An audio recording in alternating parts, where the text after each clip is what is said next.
Ang mabuting balita ng Panginoon, ayon sa sulat sa mga taga-Roma.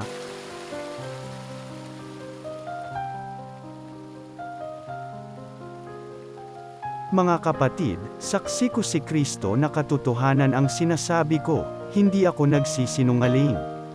Saksi ko rin ang Espiritu Santo na malinis ang aking budi sa sasabihin kong ito sa inyo. Matindi ang aking kalungkutan at di mapawi ang pagdaramdam ng aking puso tungkol sa aking mga kalahi at mga kababayan, anupat mamatimisan kung ako'y sampain at mawalay kay Kristo, alang-alang sa kanila.